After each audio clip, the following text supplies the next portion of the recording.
Rojena bogatejša od kraljic in bližje francoskemu prestolu kot skoraj kdorkoli drug, Ana Marija Luisa d'Orléans bi morala živeti življenje brezmejne svobode. Namesto tega jo je njeno ogromno bogastvo spremenilo v politični plen, kraljevsko grožnjo in na koncu v žensko, ujeto v moč, škandal in osamljenost. To je tragična zgodba najbogatejše evropske dedinje in o tem, kako je končala izolirana, izgnana in sama. Ana Marija Luisa d'Orléans, vodoča vojvodinja Montpensier, se je rodila v palači Louvre v središču Pariza 29. maja 1627. Takrat Louvre ni bil muzej ali umetniška galerija, temveč ena glavnih rezidenc francoske kraljeve družine v središču Pariza. In razlog, zakaj se je Ana Marija rodila tukaj, je bil ta, da je bila seveda tudi sama kraljevega rodu. Njen oče je bil Gaston, vojvoda orleanski. Bil je mlajši sin kralja Henrika IV. Francoskega, ki je ustanovil kraljevo hišo Bourbon leta 1589 in vladal Franciji do svojega atentata leta 1610. Tako je bila Ana Marija kraljeva vnukinja, njen stric pa je bil najstarejši sin in dedič Henrika IV., kralj Ludvik XIII.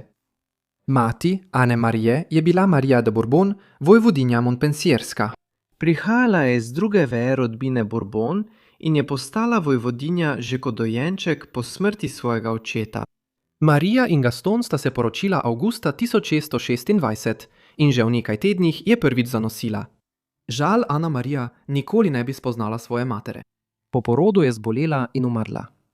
14. junija 1627, stara komaj 20, ena let manj kot teden dni po rojstvu Ane Marije. Po materini smrti je novorojenka Ana Marija podedovala naslov vojvodinje Montpensierske in tako ogromno bogastvo, da je pri komaj 6 dneh postala ena najbogatejših dedin v Franciji. Zgodnje življenje Ane Marije je bilo zapleteno. Odraščala je na kraljevem dvoru in v njegovi bližini, čeprav je bil očetov sedež v mestu Orleans, južno od Pariza. Po smrti svoje prve žene so pričakovali, da se bo Gaston ponovno poročil in imel moškega dediča, ki bi podedoval eno največjih bogastev v kraljestvu. Namesto tega je v naslednjih letih začel razmerje z Margerito Lotarinško in se z njo naskrivaj poročil leta 1632, potem ko njegov brat Ludvik XIII. Ni dovolil te zveze. Kralj se je poroki uprl iz političnih razlogov, saj je bila Francija takrat v sporu z Lotaringijo. Ko je novica o zvezi prišla do kraljevega dvora, so Gastona pritisnili, da je moral zakon razveljaviti. Kot otrok je Ana Marija živela v palači Tuileries pod skrbništvom svoje guvernante, ki je nadzorovala njeno izobrazbo in jo naučila brati in pisati. Ko se je prihodnji Ludvik XIV. Rodil septembra 1638, je 11-letna Ana Marija izjavila, da se bo nekega dne poročila z njim in ljubkovalno imenovala dojenčka svojega malega moža, kar je zabavalo kraljevi dvor. Njene pripombe pa so ji prinesle grajo, tako od Ludvika XIII. Kot tudi od kardinala Richelieja. Medtem je imel njen oče druge ambicije in je upal, da jo bo poročil z drugim kraljevim bratrancem, a iz tega ni bilo nič. V zgodnjem poletju leta 1643 se je Gaston končno ponovno poročil s svojo ljubljeno Margerito. Ko je Ludvik XIII. Umiral, je svojemu bratu končno dovolil, da legalizira zvezo, kateri je dolgo nasprotoval. To je bilo izjemno pomembno za Ano Marijo, saj Gastonu v vseh teh letih ni uspelo dobiti preživelega moškega naslednika. Gaston in Margareta sta imela skupaj več otrok, vendar so bili vsi njuni potomci hčere, razen enega sina. To je bil Jean Gaston, vojvoda Valoisa. Žal je umrl zaradi dehidracije in drugih zapletov, ki jih je povzročila huda driska, avgusta 1652, ko je bil star 2 leti. To je pomenilo, da bo Ana Marija kot najstarejša hči svojega očeta nekega dne podedovala njegova obsežna posestva in naslove, zaradi česar je postala ena najbolj zaželenih princes v Evropi. Toda njena dejanja bi kmalu vodila na veliko temnejšo pot. Ko je njen mlajši brat umrl avgusta 1652, si je Ana Marija že ustvarila precejšnje ime v francoski politiki. To je bilo povezano z državljansko vojno, ki je potekala v državi. Maja 1643 je 4,5-letni bratranec Ane Marije nasledil svojega očeta kot francoski kralj Ludvik XIV. Bil je premlad, da bi vladal več let. Francija pa je bila takrat zapletena v 30-letno vojno proti avstrijskim in španskim Habsburžanom. Povišanje visokih davkov za financiranje vojne in pomankanje učinkovitega kralja sta dosegla vrhunec leta 1648, ko so v Parizu izbruhnili upori, ki so se nato razširili še v druga večja mesta. Fronda, kot je postala znana ta državljanska vojna, se je v več fazah nadaljevala 5 let. Med frondo je Ana Marija postala razpita zaradi domnevnih simpatij do upornikov. Vendar so bile njene zvestobe veliko bolj zapletene, kot so mnogi mislili. V zgodnjih letih upora je odkrito podpirala voditelje upornikov v Bordeaux in celo sama potovala tja. Kasneje pa je dramatično pomagala pri pogajanjih za mir med uporniškim mestom in kraljevo vlado. Ko je leta 1652 izbruhnil nov nemir, je Ana Marija odpotovala v Orlean in poskušala tam voditi pogajanja z uporniki. Ko pa je prispela, so bila mestna vrata zaklenjena in oblasti niso dovolile vstopa. Ker ni hotela odnehati, je prečkala reko s čolnom, se kot mačka povzpela čez obrambo in se splazila skozi odprtino v vratih. Kmalu zatem so jo zmagoslavno popeljali skozi ulice in postala je neuradna simbolna voditeljica upora. Kasneje se je Ana Marija vrnila v Pariz, kjer je svojo usodo trajno povezala z uporom in si ustvarila sloves zaveznice upornikov. Med bitko pri Faubourg Saint-Antoine 2. julija 1652 pod mogočnimi zidovi zloglasne Bastilije v mestu naredila je presenetljivo potezo in ukazala trdnjavskim topovom, naj streljajo na kraljeve sile v podporo Ludviku, princu de Condéju, najnevarnejšemu sovražniku vlade in svojemu kraljevemu bratrancu. Kljub njenemu posredovanju je bila ostaja zatrta. Ker so kraljevi privrženci zmagali in je bil njen ugled uničen, je bila Ana Marija prisiljena pobegniti iz Pariza. Fronda se je dokončno zrušila naslednje leto in mladi Ludvik XIV. Je postal odločen, da noben izziv kraljevi oblasti ne bo nikoli več ogrozil njega. Čeprav se je Ana Marija postavila na stran upornih plemičev, kot je princ de Condé, in ne na stran navadnega ljudstva, njenih dejanj niso pozabili. In kmalu se je najbogatejša dedinja v Franciji znašla v izgnanstvu, odmaknjena od bleščečega dvora, ki ga je nekoč ljubila. Dejanja Ane Marije med frondo so onemogočila kakršnokoli vrnitev na dvor. Zmagoviti rojalisti so jo označili za nevarno upornico, zato je pobegnila v izgnanstvo na oddaljeni grad Saint-Fargeau v Burgundiji. Ogromno staro posestvo je bilo zanemarjeno in v slabem stanju, zato je bila osramočena princesa prisiljena obnoviti velik del njega, medtem ko je naslednjih 5 let živela v senci, ves čas v strahu, da bi jo lahko kadarkoli zaprli, medtem ko je njen bratranec uveljavljal svojo oblast nad Francijo. Čeprav se je izognila neposredni kazni, so njenemu očetu zaradi njegove vloge v uporu odvzeli številna posestva in nazive. Med leti v izgnanstvu je Ana Marija preoblikovala Saint-Fargeau veličastno baročno rezidenco, pri čemer je zaposlila arhitekta Louisa Le Voya, ki je kasneje zaslovel s svojim delom na dvorcu Versailles. Velik del njegovega dela v Saint-Fargeauju je bil kasneje uničen v požaru v 18. stoletju. Do leta 1657 je kaos državljanske vojne začel bledeti iz spomina in 30-letna Ana Marija se je končno odločila, da zapusti izgnanstvo. Njen oče, ki je prav tako padel v nemilost med frondo, je bil pred kratkim ponovno sprejet na kraljevi dvor strani mladega kralja in Ana Marija se mu je kmalu pridružila. Na dvoru so Ana Marijo plemiči in celo družinski člani, ki je niso videli že mnogo let, imeli za dokaj privlačno žensko, vendar nikakor ne za lepotico francoskega dvora. Vendar je pomankanje glamurja več kot nadomestila z bogastvom. Že prej je bila ena najbogatejših žensk v Franciji, a njeno ogromno premoženje se je še povečalo po smrti njenega očeta. Umrl je 2. februarja 1660 pri 51 letih. Čeprav je bilo veliko njegovih posesti leta 1652 zaplenjenih zaradi njegove vpletenosti v državljansko vojno, je po njegovi smrti Anne-Marie podedovala obsežno zbirko zemljišč, kmetij, gradov in dvorcev. Čez noč je nekdanja izgnana uporna princesa postala ena najbolj zaželenih neporočenih žensk v vsej Evropi. In vsi kraljevi dvori so zdaj pozorno spremljali, kdo bi se lahko poročil z najbogatejšo dedinjo v Evropi in morda na svetu.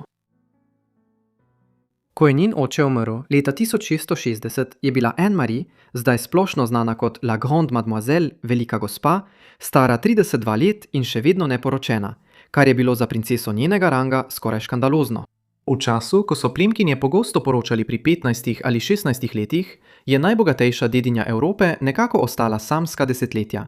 Chaos fonde in leta izgnanstva Anne-Marie delno pojasnjujejo, zakaj je do leta 1660 ostala neporočena. A prava zgodba je bila še bolj izjemna.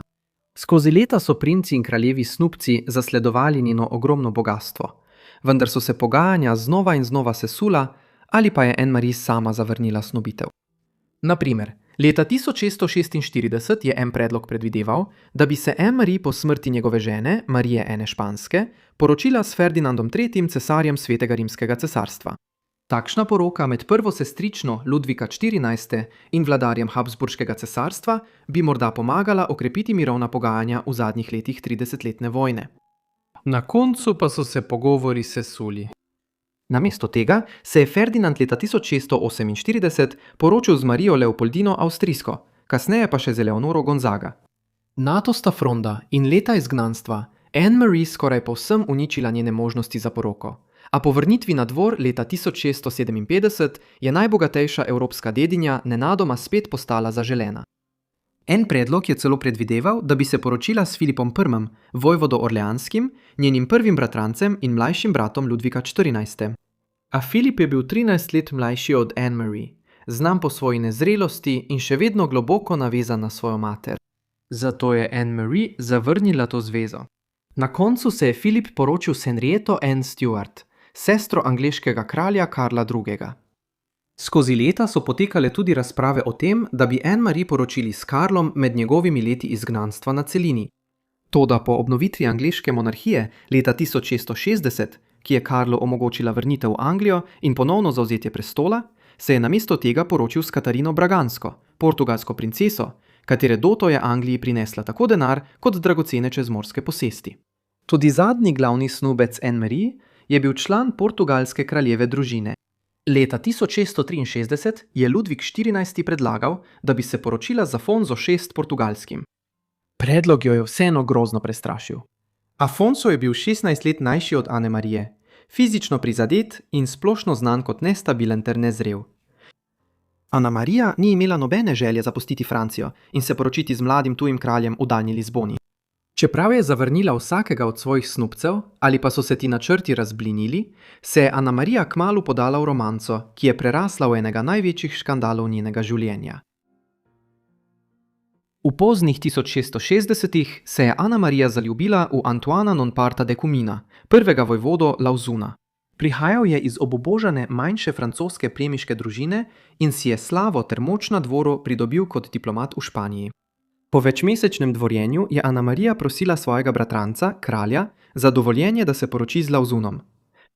V začudenje kraljevega dvora je Ludvik sprva privolil in decembra 1670 naj bi se v Parizu poročila. Ale nekaj dni pred načrtovano poroko si je kralj nenadoma premislil. Ta zveza je povzročila ogorčenje v francoski kraljevi družini, še posebej zato, ker se je najbogatejša evropska dedinja skušala poročiti z moškim, ki so ga imeli za precej pod njenim položajem. Poleg tega bi Luisova žena in vojvoda Orleanski nekoč podedovala velik del njenega premoženja, če se nikoli ne bi poročila. Anna-Marija je bila besna, ko je bila poroka nenadoma odpovedana in se je za tedne umaknila iz javnega življenja. A še huje je šele prihajalo. Lauzun je bil aretiran in zaprt, ker si je drznil poročiti se daleč nad svojim stanom. Pod strogo stražo je večkrat poskušal pobegniti, vendar mu ni uspelo. Ko so leta minevala, so se pojavila poročila o njegovem vse bolj nepredvidljivem vedenju. Njegova zaporniška celica je postala kaotična, njegova brada in videz pa sta postala tako divja, da so nekateri verjeli, da izgublja razum. Lauzun je ostal v zaporu več kot 10 let, medtem ko je Anna-Marija obupano prosila za njegovo izpustitev. Na koncu je bila prisiljena predati ogromna posestva in veliko bogastvo, da bi zagotovila njegovo svobodo. Končno je bil leta 1681 Lauzun izpuščen iz zapora. Kmalu so se razširile govorice, da sta se skrivaj poročila, vendar so ga leta zapora spremenila. Strastna romanca, ki je nekoč škandalizirala francoski dvor, je bila zdaj le še pepel. Po več kot desetletju ločenosti, grenkobe in ponižanja je bila njuna ljubezenska zveza dejansko končana. Ana Marija je bila zaradi dogodkov v 70. letih 17. stoletja razočarana in je vse več časa preživljala stran od dvora. V Luksemburški palači, še eni veliki kraljevi rezidenci na obrobju Pariza, ki jo je podedovala, ko je njena mačeha Margareta Lotarinška umrla leta 1672, do 80. let 17. stoletja je francoski dvor prav tako zapustil Pariz in se po ukazu Ludvika XIV. Preselil v Versailles. Velika gospodična je bila tam redko videna. Namesto tega je živela mirno, nekoliko samotarsko življenje in umrla v Luksemburški palači 5. aprila 1693 pri 65 letih. Kmalu pred svojo smrtjo je Lauzun prosil, da bi jo videl, vendar ga je ponosna velika gospodična zavrnila. Njeno največje posestvo in zemljišča, ki so bila zmanjšana, da bi plačala za izpustitev vojvode 12 let prej, so večinoma prešla na njenega bratranca, vojvodo Orleanskega. Kljub temu je na njenem pogrebu francoski dvorjan in spominar vojvoda Saint-Simon izjavil, da je bila najbogatejša samska princesa v Evropi. Velika gospodična je bila pokopana v baziliki Saint-Denis zunaj Pariza 2 tedna po svoji smrti. Med slovesnostjo se je zgodil grozljiv dogodek. V zgodnjem novoveškem obdobju Francije je bila tradicija, da so kraljevim osebam odstranili drobovje in ga posebej balzamirali. To je omogočilo, da je telo lahko dlje časa ležalo na ogled, ne da bi se tako hitro razkrajalo. Drobovje so nato dali v žaro in ga ob pogrebu pokopali skupaj s telesom. V primeru vojvodinje Montpensier so njeno drobovje začeli vreti in žara, v kateri so bili shranjeni, je med pogrebno slovesnostjo eksplodirala, kar je povzročilo gnil vonj, zaradi katerega je veliko prisotnih pobegnilo iz cerkve. To je bil slab konec za žensko, ki se je rodila z ogromnim bogastvom, kraljevsko krvjo in vsemi mogočimi prednostmi, a je večino svojega življenja preživela ujeta v moč in privilegije, ki naj bi jo naredili nedotakljivo. Najlepša hvala vsem, ker ste si ogledali ta video o Ani Mariji Louisi d'Orléans, veliki gospodični.